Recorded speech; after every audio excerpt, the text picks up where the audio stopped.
Hi, I'm Anjali Varma, and you're watching The Modern Mompreneur. And today I'm joined by Aviva Goldfarb of the 6 O'Clock Scramble. Hi, Aviva. Hi, Anjali. Thank you so much for joining us. My pleasure.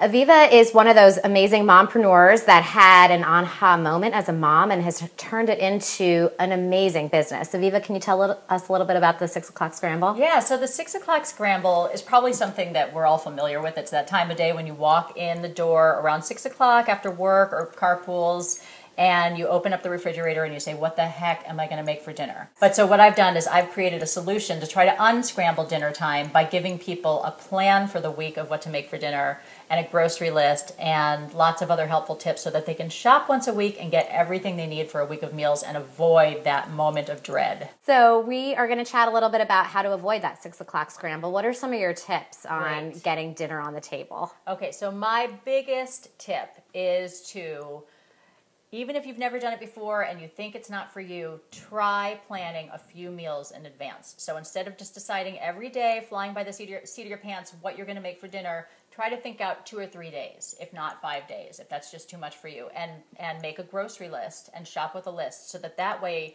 you can see for a few days what it's like to not have to have that moment of dread and stress, and how much money you save and how much time you save. I find that when I do this, my whole day is actually less stressful and runs more smoothly. So I always ask people to just give it a try for a couple days, if not a whole week. So planning ahead and shopping with a grocery list is my #1 biggest tip if you do nothing else. Also, I would say keep meals simple. You don't have to be cooking, fine dining, Martha Stewart type of meals. Meals can be very simple with some sort of protein with seasoning and, a simple side dish. Even fruit makes a great side dish for families. It doesn't always have to be a vegetable, and kids love fruit. So keep meals simple. Okay, and I love one of your other tips about keeping the pantry stocked, which I think is a really important one. So what would you say are those, key staples that every mom should have in their pantry? Well, so the best way to do this is to keep a grocery list in your kitchen at all times. And so that way when you finish anything that you consider a staple, you can add it to the list and get it on your next big grocery trip. And there's so many apps out there right now. Absolutely. That can help you with all of these.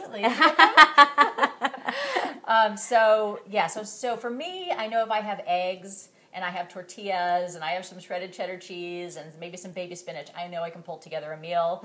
I also usually have some canned beans and canned tomatoes. Some people really like to have some frozen ground meat or chicken breasts. Those are things that you can pull together into many different variations to make some meals. Even if you're planning your meals for a few nights, you still might have an extra night at the end of the week where you want to finish up some odds and ends. Right. And so that's a really easy way to do it. Okay. And I know your website has a lot of great content about picky eaters and healthy eating. So what are your tips for all of us moms who struggle with the picky eater? But one of the best things that I have found and that studies show as effective is to sit down together for meals, especially for dinner, but for whatever meals works for your family, because kids are much more likely to eat what the family is eating and try new things when they eat socially, whether it's with the family or with the family and other guests. Sometimes eating with older kids, and if they're eating things, your kids will say, oh, they're eating the green beans. Maybe I'll try that. It's a cool thing to do, yeah. So sitting together makes a huge difference. And also having the kids help you in the kitchen, having them help you choose what you're going to make, help you at the store picking out what they want to eat, and maybe helping you a little bit with the cooking. That gets them involved in the process. Even just having them smell something and saying, do you think I should use this spice or that spice? It gets them involved in the culinary experience. And more willing to try something that they've had even a little part in. Perfect. Thank you so much, Aviva. Thanks to Aviva Goldfarb of the 6 O'Clock Scramble. Would love to hear from all of you moms on the tips that you have to get dinner on the table and recipes that you have found to be effective. If you want more tips on entrepreneurism, parenting, and lifestyle, subscribe to my YouTube channel and follow my blog at themodernmompreneur.com.